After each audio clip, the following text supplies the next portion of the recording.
Greetings to our audience from all over the world. You're joining us for the Knowledge in Action podcast. Once again, we're coming to you with another podcast on gender inclusion in politics. And we are going to be having a conversation about the forms of disempowerment that keep women and young women and women in general out of the decision-making processes. As we explore the conversation on the disempowerment that keeps women out of decision-making processes, we are looking to see what exactly plays into making sure that women have consistently been left out of decision-making processes. This podcast is brought to you by MSTCDC in Arusha in partnership with the Danida Fellowship Center and the Swiss government, who are sponsors of the East Africa Community Youth Fellowship and have gathered here 29 fellows to come and hone their skills in leadership for the political arena and for the economic arena. We have these cohorts gathered here today and for the remainder of the week, learning, tooling, and retooling themselves on leadership for the regional integration process in the East African community. The East African Community Fellowship is a partnership between the MSTCDC, the Jakaya Mrisho Kikwete Foundation, the Julius Nyerere Leadership Center, Emerging Leaders Foundation, and is proudly sponsored by the Danida Fellowship Center and the Swiss government.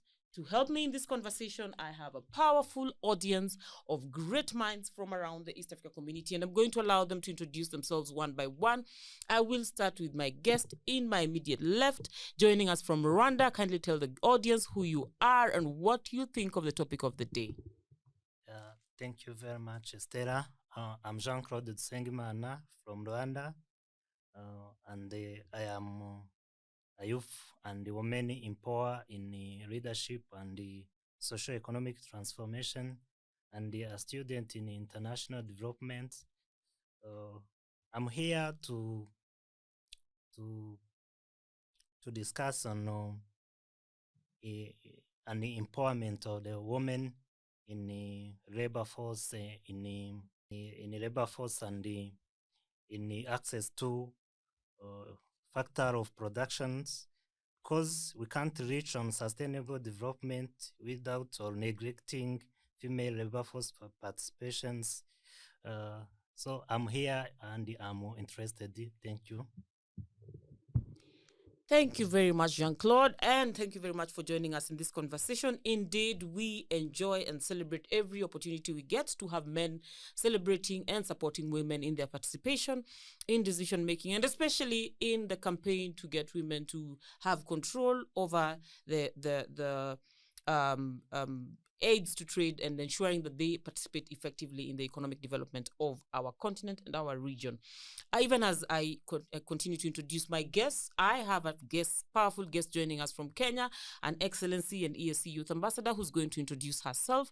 Esther, please take the floor and introduce yourself to our audience. Okay, thank you very much, Stella. My name is Esther Wamboi Gitau. As earlier on mentioned, I'm the Deputy Youth Ambassador to the ESC representing Kenya. I'm also a law graduate, and I'm delighted to be here to shed more light on the crucial role that women play in the factors of production and how important it is for them to be empowered. Thank you. Thank you very much, Esther. And on my extreme left, we have another guest joining us from Burundi, but this also happens to be a guest who has lived a lot of his life in Nairobi and therefore has been enjoying the benefits of the regional integration process in the East Africa community. I will allow my guest to introduce himself. Eliseus, if you could let the audience know who you are and why you think, what you think about the topic of the day. Thank you so much, Stella. My name is Eliseus Bamhorineza. I'm East African Community Fellow from Burundi, and I'm super excited to join the discussion today on this empowerment of women and how to address the issue, because it's a critical subject in our fight to achieve the gender equality, but also the implementation of sustainable development goals. So I look forward to the conversation that we are going to have. Thank you very much, Elizeus. That's my powerful audience. In our last conversation, we were having a conversation about the burdens that women have to carry as far as participation in governance and political development is concerned.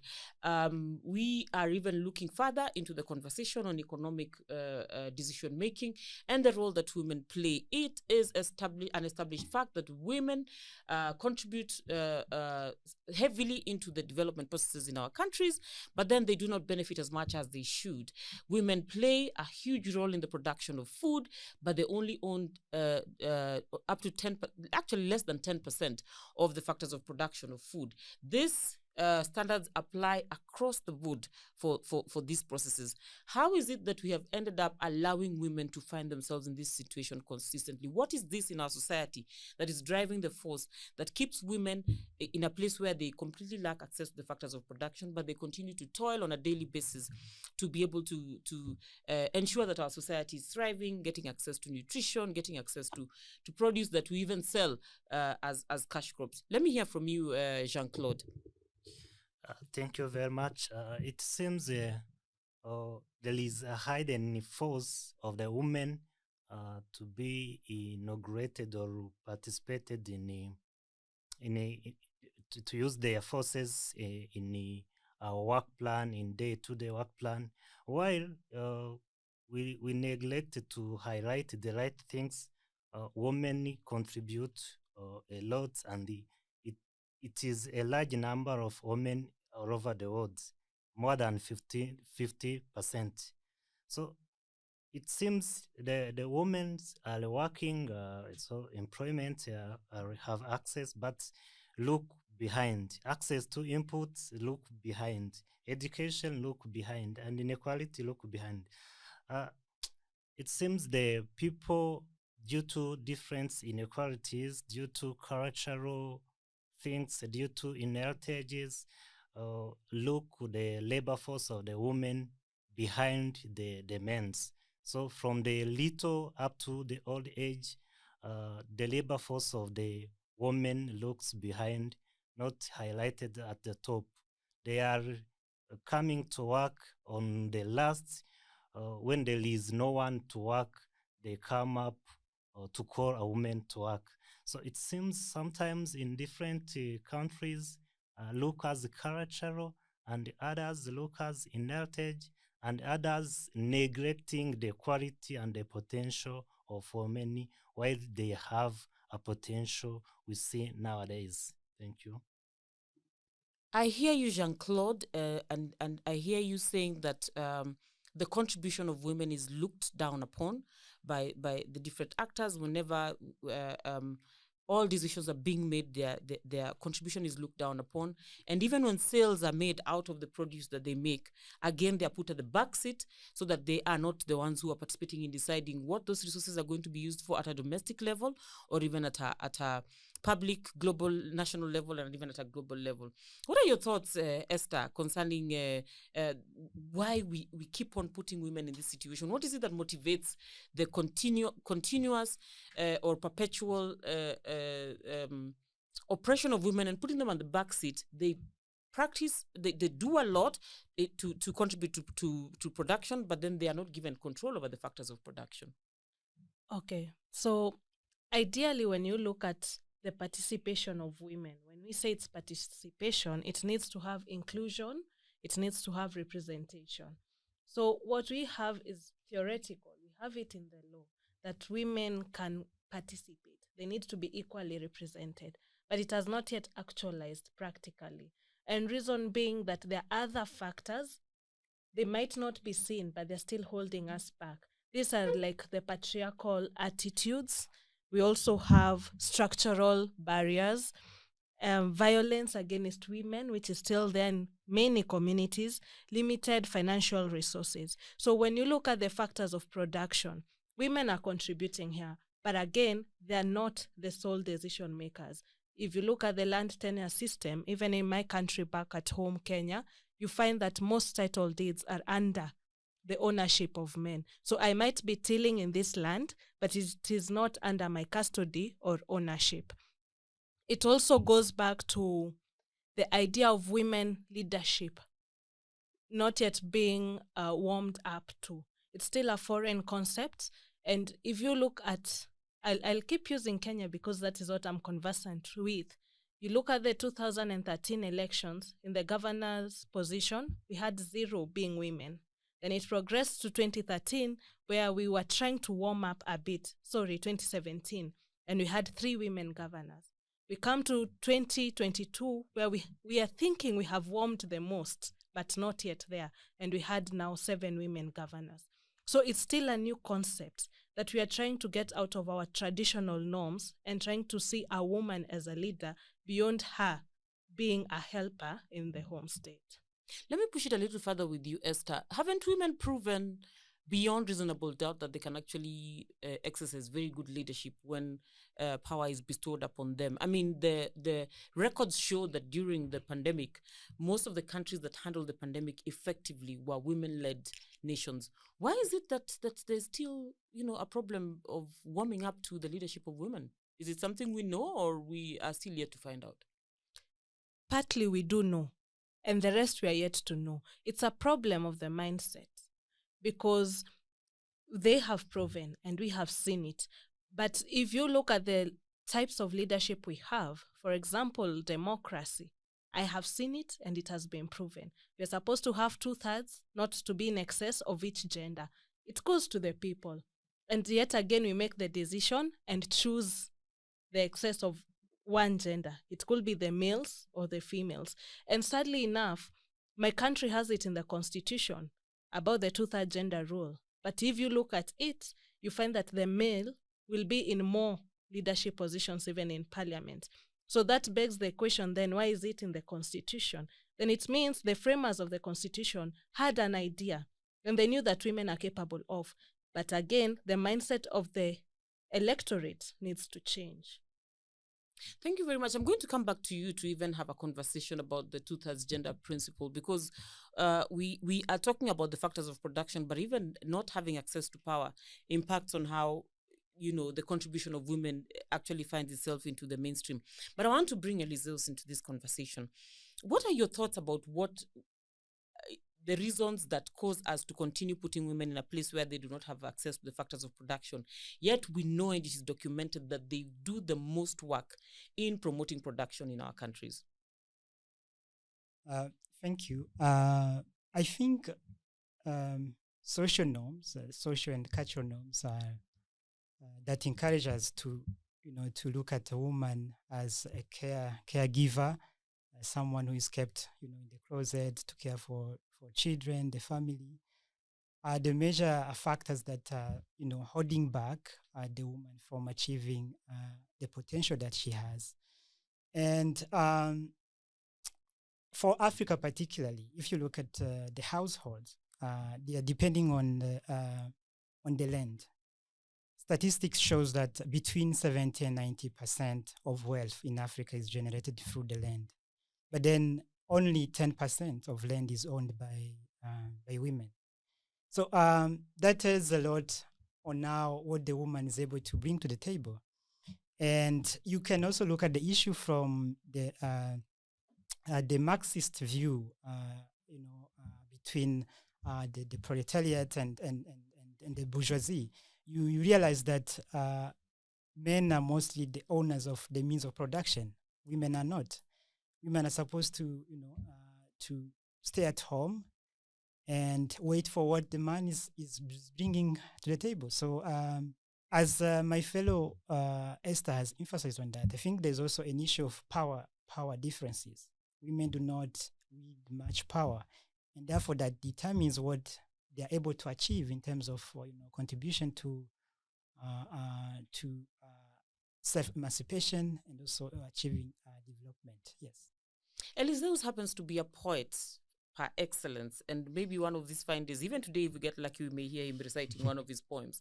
But for us to bring poetic justice to this conversation, maybe you need to share with us what is the society losing, or what is the society missing out on by not having women enjoying the control of the factors of production?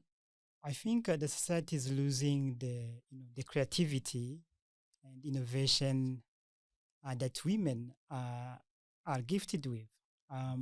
from Chimamanda's point that, back in the times, men were the only ones who were physically fit, to fight and to go to hunt and bring food home. But now we are living in a society where technology has a say in different, fields and different spheres of life, and that needs not necessarily, muscles to hold, heavy stuff, but rather the mind that can create, the mind that can think and provide solutions to problems that the world is facing.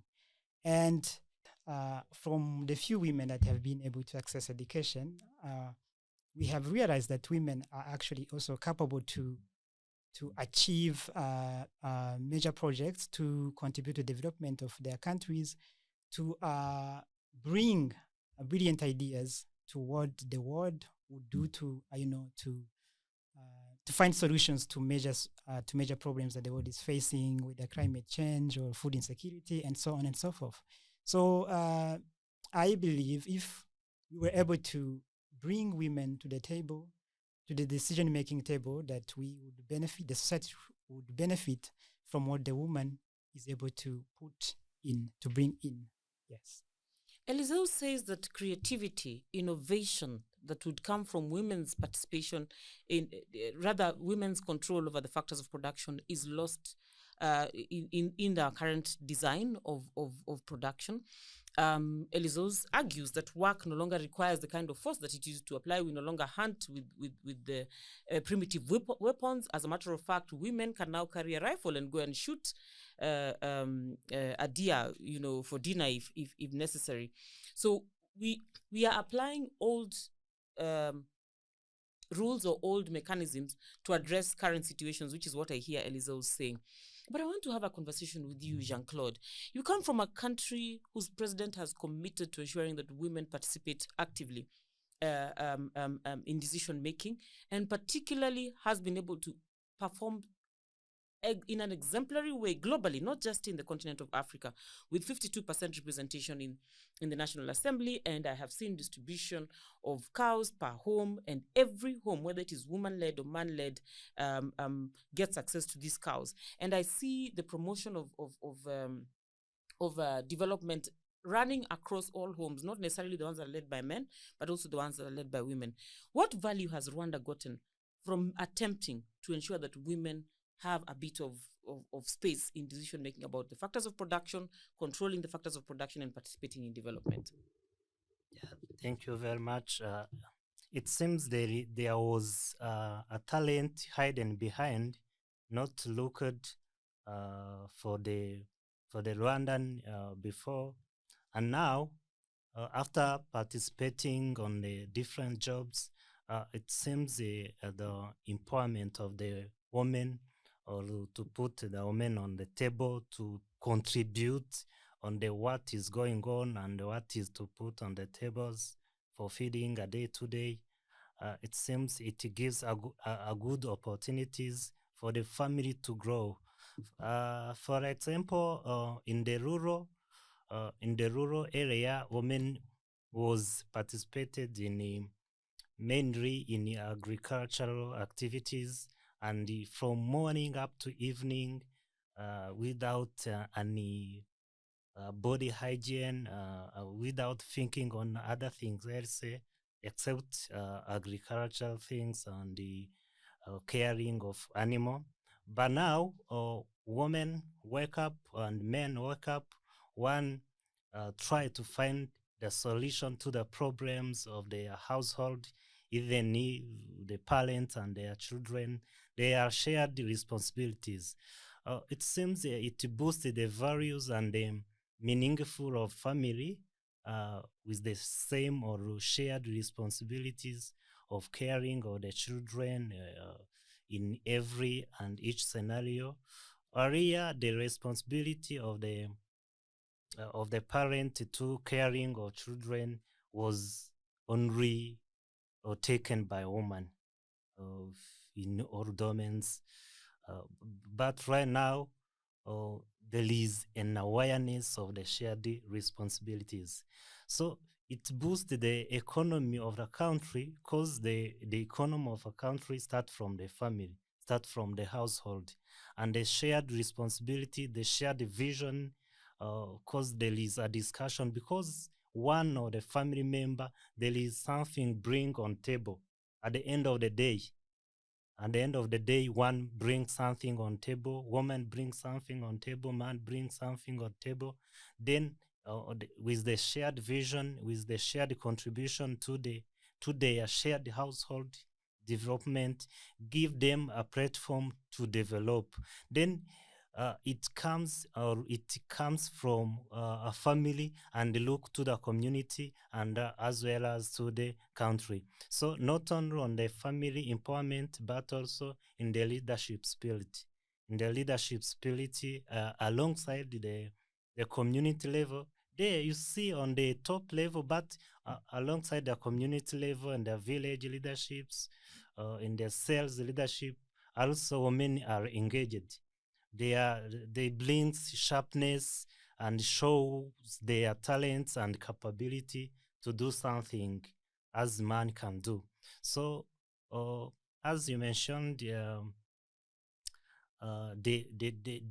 vision or the brightness of the woman sharpened by the platform given by the good leadership promoting equality of women and men. Thank you very much for that. And indeed, I hear Jean-Claude talking about shared responsibilities, shared decision making, providing a space for everyone to bring in their creativity and innovation, providing a broad space for the solutions for our society to be discussed. Thomas Sankara argued that nothing definitive or lasting can be accomplished in our country as long as a crucial part of ourselves is kept in this condition of subjugation. This group that he's talking about, even in his country, remains a bigger part of the population, Esther, even in the world. The ratio of women versus the men is definitely higher on the women's side. So what is the world risking by missing this huge population of women in the decision making, but most importantly in the control and decision making about the factors of production? What I can say is that as Africa and even our respective countries, we are missing out on a lot. I might not have the magnitude to define it, but let's go back to the gender role we were talking about. If women, even in my country, Kenya, are the most, but again, we cannot deliver taking these women to these leadership positions, then it means even at the grassroots level, that lady, wherever she is, she might not be aware of how influential and impactful she is. Therefore, it cannot be reflected at the national level. Therefore, this means that there's need to work on that mindset at the grassroots level, at the family, which is the fundamental unit, for the woman to be empowered from her home level. By the time she's coming to the county level, to the national level, to the regional level, she has the backing and knows that the community is happy that she's in leadership, that it is not scared, it's a woman in power. And when we talk about this gender equality and inequality, I think we lose the calculation in between, because most of the times when we talk about gender inequality, we think it's about what a man can do, a woman can do better. Then we miss it. It's not about the expression of who a woman is, but the performance of that woman. If she's in an enabling environment, if she has the support of a family, if she has the support of a husband, if she has all the support she needs of the government, then she can perform better. But not ideally to be equal with a man. Because now if it comes to that, it will be about equity and not equality. Mm-hmm. Because equity means then I'll be given the opportunities I deserve, regardless of whether I'm a female or a male.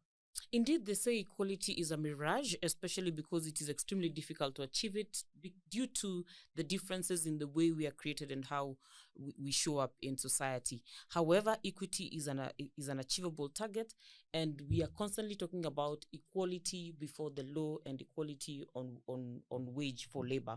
And I think this is what we're asking for most women. But the question I'm asking myself, even as I listen to you, is that you come from a country that has laws that prescribe women's participation in governance. And we're talking about the 2/3 gender principle that has never been passed in the National Assembly. The the challenges or the impediments to its passing are more human related and men related than any other way. Are we saying that men dislike women that much, or that men are afraid of women? What is it that is standing in the way of just passing laws that will create more space for women's participation in decision making and control of factors of production? Really, it's not about dislike. I think it's more of ignorance, which is no defense. Because if you're used to being in power so much, it's what you had highlighted before, and even what we had discussed in class. If you're so used to leadership and other people want to come on board, then you'll feel threatened.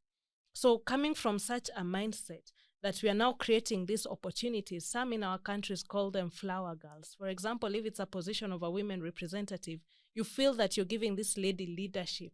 You're gifting her leadership. She has not worked for it. And that is why many frown at the two-third gender rule, because you have to work, you deserve to work for you to come to this table. So it also comes from that point that the men feel it's a pity party. I'm giving you this because it's a principle. It has to be a two-third gender rule. But you have not worked for it. I have worked for it. So if you look at this principle, then it means it needs to be understood. What exactly is the two-third gender rule? Am I gifting you a leadership position, or am I giving you because you have the merit to be in that position? Eliseus, let me bring you into the conversation, and I want to kind of problematize on this conversation. The reason why I want to problematize is because I want us to get deep into what is actually lost when women are excluded from making decisions about the factors of production.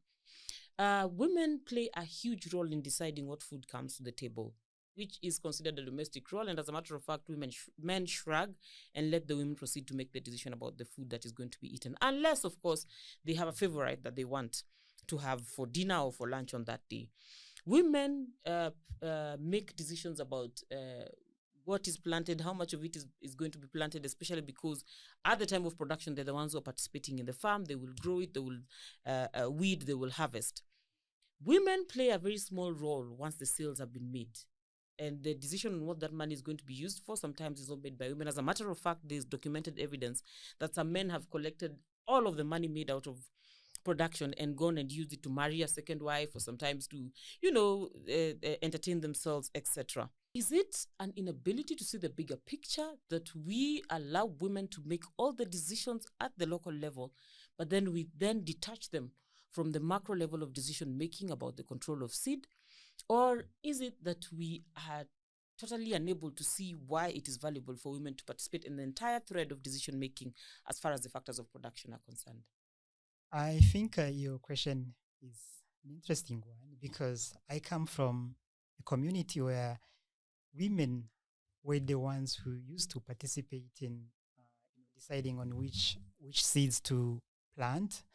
Were the ones who used to participate in ahead of the season for farming or planting crops. Were the ones who used to participate in activities that would touch on selecting seeds and storing them in a particular space to ensure that they are safe ahead of the season for farming.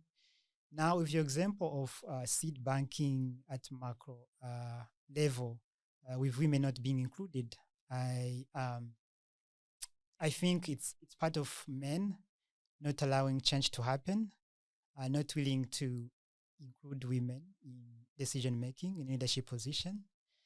Another factor would be that women are not aware of their rights, that in fact what the law or the constitution of the country guarantees them to do particularly for this company that deals with seed banking.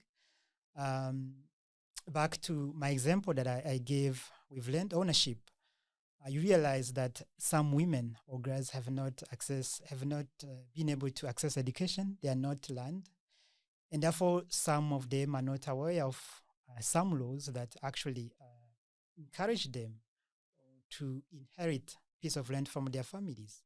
So most of girls have not been able to benefit from the property owned by the family because they're not aware of how of what the law guarantees and how to seek for support to enforce that existing law.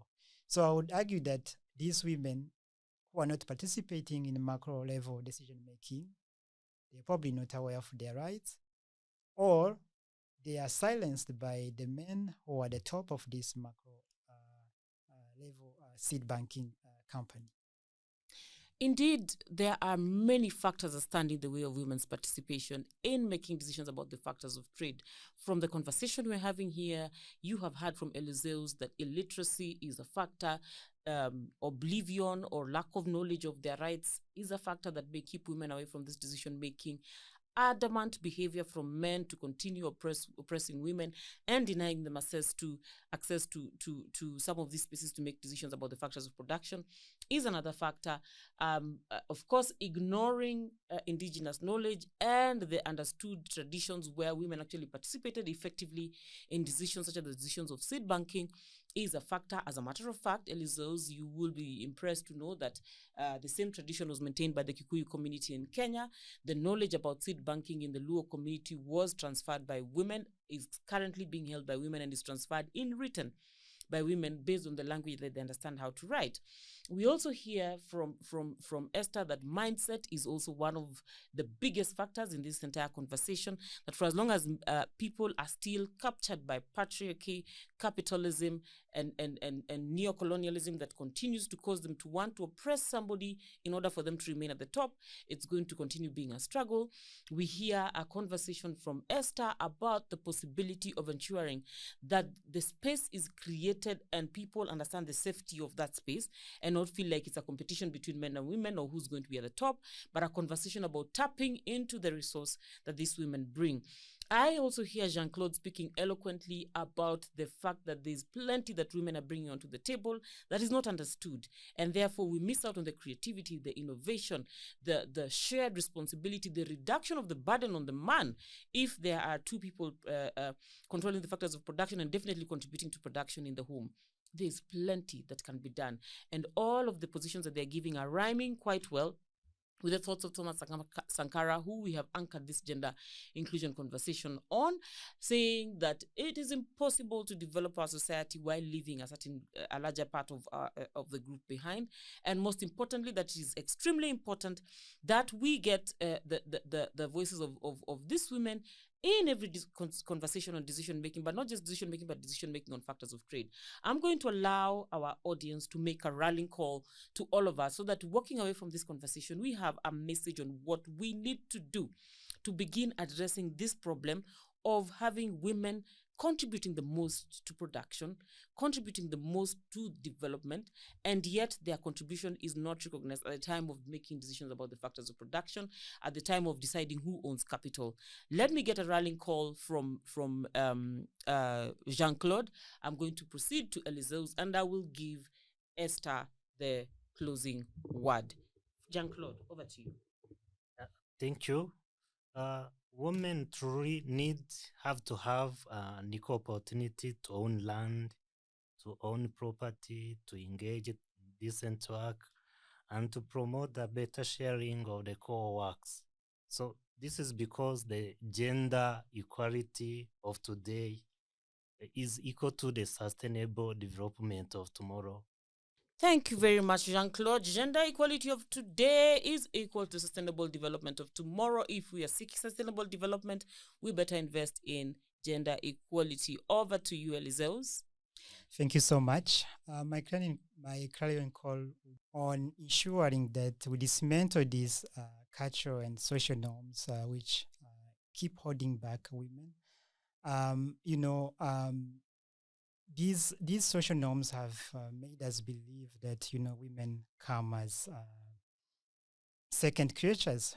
If you read, you might have come across the book by Simone de Beauvoir, who's one of the feminists fought for women's rights in his book Second Sex, saying that woman, one is not born but becomes a woman, which suggesting that there are already social norms that prescribe who becomes a woman and how one becomes a woman, already suggesting that this woman is set to fit to achieve particular goals, and these ones are for a man, and the other ones are for a woman.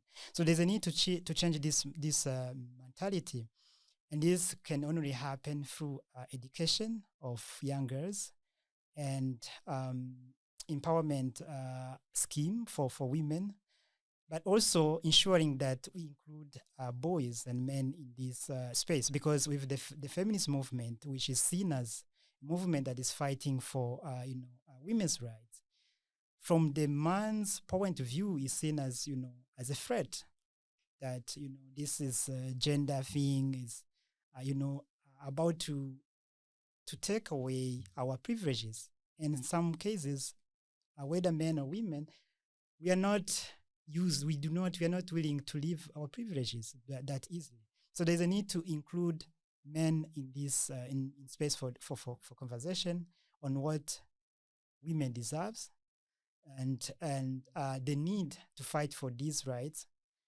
And there's also a need for to ensure that what is written on the paper is also practiced on the ground.